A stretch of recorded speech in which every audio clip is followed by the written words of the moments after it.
Mauricio Pochettino, you cannot be taking shots at the owners. You cannot publicly call him out the way you just did. It's the real truth. It's realistic. You sound like me over here. Let's get into it. Welcome to the Kavkas View. In today's video, we are going to be looking over the Chelsea versus Brighton press conference. Mauricio Pochettino was full of quotes.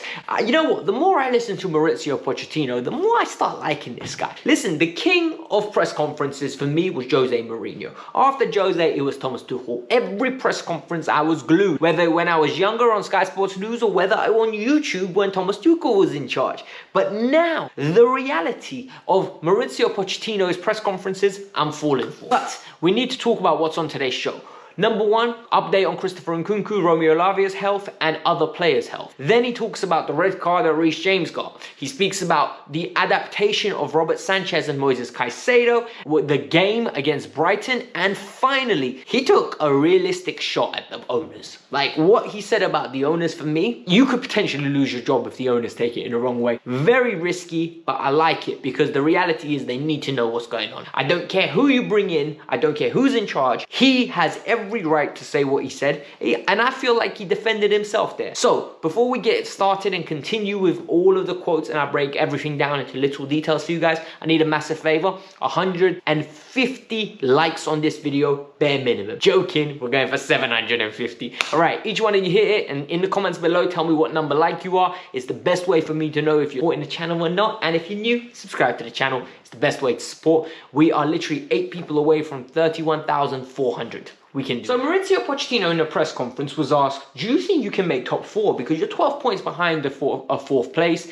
and are the expectations still what they were? And he was just very aggressive in his answer, at least from what I heard, and maybe that was just me interpreting it this way. He said, look, we are far away. We can't look at the end of the road. We need to treat this as a process. We need to look at every single day, and I've told the players, we need to deal with this day by day. Every day we get better. Every game we get better. I expect 3 points against Brighton, and then we got a game on the midweek, and we'll see where we are. We can't just straight away focus on every little detail.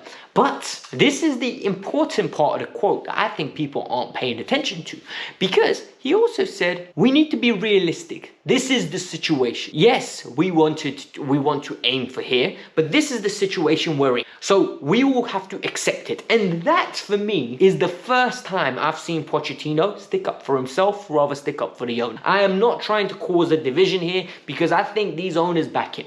I think these owners want to keep him, and I think Mauricio Pochettino has deserved time. Genuinely, whilst I think the results haven't been perfect, I think at this moment in time, he's done a decent job. With the cards that were dealt with him, with injuries, the results, the youngsters that he's in charge of, he's basically doing a kindergarten project. You haven't given him experience. We need to give him time and let him implement a system. That's my personal opinion. But the fact that he stood out there and said, it's the truth. You have to accept it. He sounded like me on the Kavkas View. Bloody hell, man. Regarding injury news, he didn't sound too pleased. I'm going to be honest. He said, I've got no new news for you guys regarding anyone being fit and for me being happy.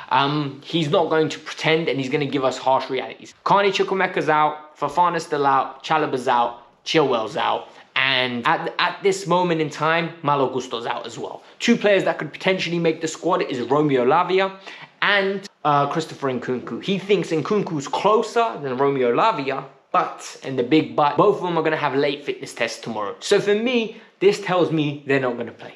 I don't care what anyone says. I don't think we should rush him. At this moment in time, if you made it this close, what is the point of rushing him so we re-aggravate injury and then we lose him for the foreseeable future? Just go into the Brighton game with what you have, and the reality is we're just going to have to deal with what we have, because sadly, players get stupid red cards, players get injured, and this is just the season. Brighton have got 11 injuries too. We have to deal with it, we need to learn, and we need to keep it steady. What I found very interesting, and for me what was very illustrious of Mauricio Pochettino, was his enthusiasm that he spoke about Reece James. He was very apologetic, I would say, for Reece James. I think he values Reece James a lot. I think he rates him highly, and I think he wants to defend this player in public, which I actually really respect. He said Reece James hasn't got his body right for a while, and he's been really frustrated with coming back, getting injured, coming back. That's what I read from his comment. Then he also said he's still working up to his match fitness, and the red card was an example of him not being fully fit. He was very tired. He was exhausted. And when you're exhausted, you make bad decisions. But for me, this is not an excuse, people. I can't accept that being an excuse. Reece James is the captain of Chelsea football. Reece James has to lead by example. Reece James needs to understand Chelsea Football Club gave you the armband that John Terry wore and other players since, Azpilicueta. And for me, Aspi, Reece James, and John Terry, one day, hopefully, they're all sitting on one podium of legends of Chelsea Football Club. For him to become a legend of Chelsea Football Club, he needs to win trophies. For us to win trophies, he needs to be held accountable and needs to become a world-class leader. At this moment in time, I don't think he's a world-class leader. At this moment in time, I don't think he is a leader. I think he leads by example, but sometimes he's petulant. He is a big kid. He's arguing with, assistants. He's arguing with assistants on the bench. He's arguing with players. He always wants to leave a challenge in. Sometimes, Reece, focus on the game, lead by example, and don't be silly. That second yellow wasn't lazy. It was laziness. It wasn't tiredness. It was not tiredness. I don't care what anyone says. He made a mistake and he wanted to retaliate and he just couldn't be bothered to distract the run of Gordon because he knew Gordon was going to get away from him. And he did not want to end up on a highlight reel. So what he ends up doing is just pulling them back and taking a yellow. That's unacceptable. We'll forgive him. We'll forget. But he needs to improve. And for me, Reece James has caused us a massive problem considering the fact that now we have 4 centre-backs potentially playing in the back 4. We have no right back, so Disasi's going to have to play there. We're going to have 2 centre-backs in Badiashile and Thiago Silva. And on the left-hand side, we're going to have Levi Colwill because Ian Maatsen doesn't get a run out in this team. But that's my opinion. I know a lot of people aren't going to find it popular. They're most probably going to like it, but it is what it is. Before we continue, do me a favour, hit that like button. I have to remind you guys, that gives me a spike in views. So if you do it, I really appreciate it. You made it this far. Now we need to talk about Moises Caicedo. Moises Caicedo is an interesting one because Pochettino was asked a question about how has Moises Caicedo and Robert Sanchez settled in after their game again, after the moves from Brighton. And he was very open and honest. And he really spent a lot of time focusing on Caicedo. I actually think no one cared about the Sanchez move. You all know my opinion on Sanchez. I think Sanchez is a second choice goalkeeper. I think he's a stopgap. We need to go and acquire a proper goalkeeper if we want to win leagues and we want to compete. My personal opinion, I don't know what you lot think. Let me know in the comments below because I am genuinely interested. And am I in a minority or am I in a majority of this belief? But the reality is, he said, Caicedo moved for a big price tag. And now that he moved for that big price tag, people want to focus on the price tag rather than on his performances and rather on the player. But they need to take into account context. Player didn't play for 3 months. No preseason. He basically stopped playing at the end of the season, had no preseason, came back in, had one game. Since then, he was going through mental spikes of where he's not going to stay, he's going to move there, and it was dramatic. Comes into Chelsea, has a bad injury after on international duty, and he's been playing through like these games injured. And the reality is we need to be patient. It's a process. I hate that word that he keeps using it. It's a process, but it's a good description of what this situation is. We are a mess at this moment in time, and it's a process that we're just going to have to live through. The Chelsea process and project is different to what we've experienced. And he's right. Every time Caicedo has a bad game, it can't be £100 million player has a bad game. And that's the problem with paying these fees. It hurts everybody, not just us. It hurts everybody. The player, the club, the entity. It just ends up putting pressure of it can't go wrong. He has to be unbelievable. He has to be world class. And that is the conundrum that Caicedo is in right now. Unless he's a 9 out of 10, people are like, yeah, we expected more. People are saying if he doesn't score goals and assists, it's a bad game. The reality is he's never done that. Even when he was outstanding at Brighton, he wasn't doing that. And yet people want him to evolve and become the next level. But he's 21, 22. We do have to wait a little bit. I genuinely believe that. And I also think Poch hit the nail on the head when he said people are just looking for reasons to be harsh on him. And he's spot on. He's absolutely spot on. They asked Pochettino on his stance on the game against Brighton. And he said, look, we're our own enemy, right? We play well against Tottenham, we play well against Man City, and then we put out performances like Newcastle and Brentford. We play well against Liverpool, we put out a performance like West Ham. And he's spot on there. We are our own enemy.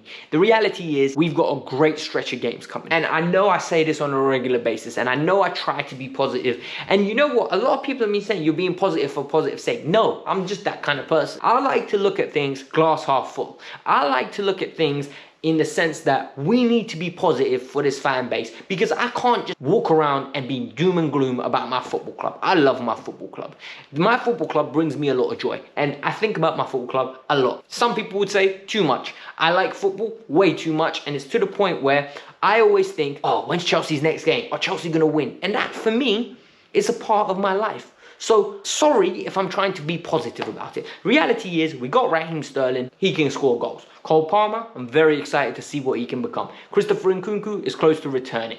I'm very excited about the development of Enzo Fernandez, Moises Caicedo, Romeo Lavia, and Carney Chukwuemeka. The four of those players, I've got high hopes. Furthermore, I really like the idea of Badiashile playing with Levi Colwill. I really like Thiago Silva. Those are the players I'm very excited for. I think they are going to be a sample of the Chelsea team for years to come, outside of Thiago Silva. And I think they're the players that we're going to build around. We're going to add incremental parts. We're going to add a number 9. We're going to add a goalkeeper. We're going to add a left back. Reece James as well. Love the player. For me, he's our captain now. I would rather he not have the armband and he just focus on his game and Thiago have it. But I love the player. I think he's world class. I genuinely do. When he plays, he's world class. Buy into this team. Let's get one victory and then go to Manchester United and hopefully beat them on Wednesday. And then all of a sudden the table looks different. We're no longer on 16 points or whatever we're on. We're on 22, and then you know what? We're doing mathematics and gymnastics in our head like, oh, you know what? If we beat Everton and we beat Sheffield, oh my God, that's 12 points from 12. You know what? We're going to catch up to Villa in 5th place. Champions League spot favouring us. We're going to be doing all that stuff. So the reality is, be supportive. Stop being negative and try to see the other side. Of course, we're not going to be deluded. We're not going to be deluded and say, we're going to win every game. We have to win every game. This team isn't good enough to do that. So accept the reality and be realistic, in the words of Pochettino. Thank you very much for watching. I hope you lot enjoyed it. I think I'm going to take a day off tomorrow. So no video tomorrow. Video on Sunday. Hit the like button, subscribe to the channel. Peace out, I'm out. And also, let me know in the comments below if you made it this far. Drop a pineapple. It's the best way for me to know which one of you get all the way to the end. And I'm also thinking about when I get to, I think it's 40,000 or 50,000 subscribers. And I'm aiming to do that quicker than we've been moving it recently. I'm going to start doing a giveaway. So drop some ideas on what you guys think would be a fair giveaway. None of this season ticket rubbish, because I can't afford it. I'm not going to lie to you. I ain't going to be able to pay for myself a season ticket, let alone you guys. But maybe a Kavkas View hoodie or Kavkas View tank top. Let me know. I might start a little bit of merch. Peace out. I'm out. Have a lovely day, guys. Thank you for watching.